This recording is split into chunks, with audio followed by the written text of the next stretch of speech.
Hey guys, good morning and welcome back to my YouTube channel. আমার নতুন একটা ব্লগে জানাচ্ছি অনেক অনেক শুভেচ্ছা। সকালবেলা ঘুম থেকে উঠে দেখি কি কুয়াশা, কি কুয়াশা! অনেক দিন পরে এরকম কুয়াশা আবার দেখতে পাচ্ছি। চারিদিকটা যেন সাদা হয়ে আছে, একদম যেন সেই কি বলবো, ধোঁয়ার মতো হয়ে আছে। আর আমাদের পুকুরের ওই সাইডেই তো রাস্তা, রাস্তা দিয়ে কত লোকজন যাওয়া আসা করছে, মেশিন ভ্যান যাচ্ছে, কিন্তু কিছুই আর দেখতেই পাওয়া যাচ্ছে না। সকালবেলা উঠে এই অবস্থায় দেখতে পেলাম, তো সেই জন্য ভাবলাম কিছু ভিডিও করে রাখি, তোমাদের সাথে শেয়ার করা যাবে, সেই জন্যই ভিডিও করে রেখেছিলাম। তো পুকুরের দিকটা দেখো, পুকুরের দিকটা যেন একদম কুয়াশা হয়ে আছে। কী অবস্থা! পুকুরে যে মানে পুকুরের মাঝে যে গাছপালা আছে সেগুলোও যেন বুঝতে পারা যাচ্ছে না কীরকম অবস্থা। ওই দেখো, যেন মনে হচ্ছে কত দূরে গাছপালা। তো যাই হোক, এই কুয়াশার ভিডিওগুলো তোমাদের সাথে শেয়ার করব বলেই তুলে রেখেছিলাম। তারপর 8:30-9টার সময় একটু রোদ বেরোলো, আর কুয়াশা ভাঙা রোদ মানে বেজায় চড়া রোদ। আর আস্তে আস্তে তো গরম পড়ছে, শীতকাল চলে যাচ্ছে, এবার আমরা গরমকালে প্রবেশ করছি। শীতকালটা বেজায় ভালো কাটলো, আর গরমকাল মানে সকলের হুঁসপাস গরম এবারে শুরু হবে। তো যাই, এবারে চলে যাই, একটা রেসিপি শেয়ার করব বলে সকালবেলা চলে এসেছি বাগানে। আর বেগুনের ঝাল, ঝোল, ভাজা, মাছের ঝোল, অনেক কিছুই রেসিপি তো বেগুন দিয়ে হয়েছে। চলো আজকের একটা নতুন রেসিপি শেয়ার করি। ভাবতে ভাবতে মনে পড়লো, দই বেগুনটা তো মন্দ নয়, দই বেগুনটা তো তোমাদের সাথে শেয়ার করা হয়নি। এরকম নরম নরম কচি বেগুন থাকলে দই বেগুন দুর্দান্ত খেতে। উপকরণ কম, তবে আর বেগুনের এই দই বেগুন রান্না করা সব থেকে সহজ। চলো সেটাই তোমাদের সাথে আজকে শেয়ার করি।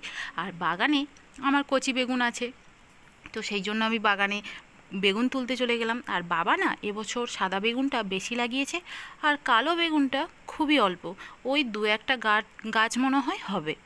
তো আমি এই সাদা সাদা বেগুনগুলোই তুলে নিচ্ছি, কারণ বেগুন, কালো বেগুন যেটা, সেটা বেশি একটা হয়নি। তো সেই জন্য আমি সাদা বেগুনটাই ব্যবহার করছি, আর সাদা বেগুন যেগুলো নরম নরম সেগুলোই করব দই বেগুন।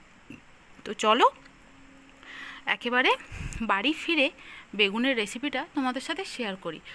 আর টমেটোগুলো খেয়ে খেয়ে আমাদের পুরো ফাঁকা হয়ে গেছে। দেখো, টমেটো আর গাছে নেই বলতে গেলে, মানে আছে কম সব আর কি, অনেক খাওয়া হচ্ছে টমেটো। আর আমাদের এদিকে ওলকপির বদনগুলো দেখো, বদন, চাঁদপানা বদন, একটা গেছে ফেটে, একটা গেছে কুমড়োর মতো বেঁকে, কি বলবো। আর এই দেখো এটার অবস্থা দেখো। তো এখনও কিন্তু ওলকপি বাগানে আছে। তো আমি অনেকগুলো বেগুন এইভাবে কেটে নিয়েছি, এতগুলো কিন্তু দই বেগুন করব না, অল্প অল্পগুলো মানে সরু সরু যেগুলো সেগুলোই আমি দই বেগুন করব, আর যেগুলো একটু মোটা মোটা ওগুলো ভেজে নেব। আমাদের বাড়িতে বেগুন খাওয়ার লোক একজন আছে, সে হচ্ছে আমার বোন। সব থেকে বেগুন বেশি পছন্দ করে, তাকে বেগুন ভাজা দিলে আর কিছু দিতে হবে না।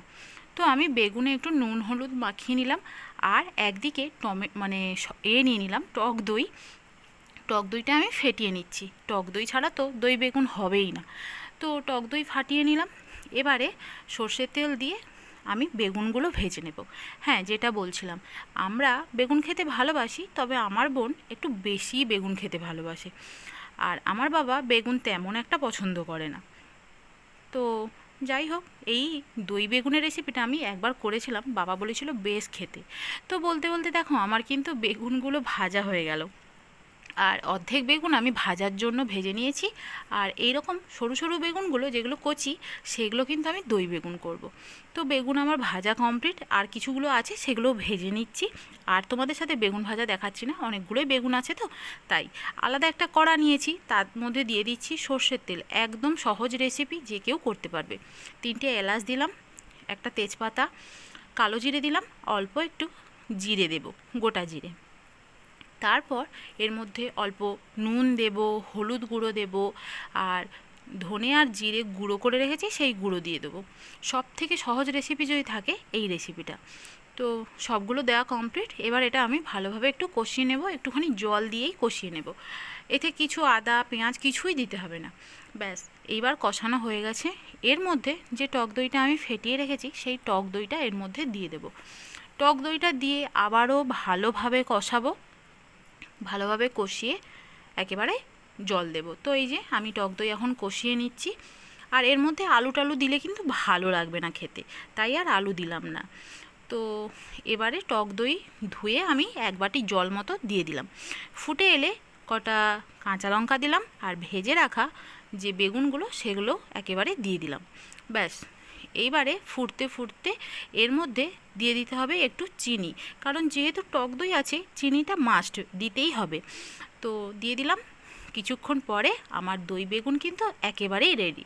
একটু মাখা মাখা হলে খেতে ভালো লাগবে, তো এটা অবশ্যই মাখা মাখা হলেই ভালো লাগবে। তো ব্যাস, আমার কিন্তু তৈরি দই বেগুন। কি দেখছো সবাই, রেসিপিটা ভালো লেগেছে? অবশ্যই কিন্তু লাইক করো, শেয়ার করো, কমেন্টে জানিও কারা কারা বেগুন খেতে ভালোবাসো। আমিও তেমন একটা মন্দ বলবো না, ভালোই বাসি। তো আজকের ভিডিওটা এতটাই। অবশ্যই কিন্তু লাইক করো, আর চ্যানেলে যারা নতুন আছো তারা তাড়াতাড়ি সাবস্ক্রাইব করো। চলো দেখা হচ্ছে পরের ভিডিওতে, ততক্ষণ সুস্থ থেকো, ভালো থেকো, টাটা।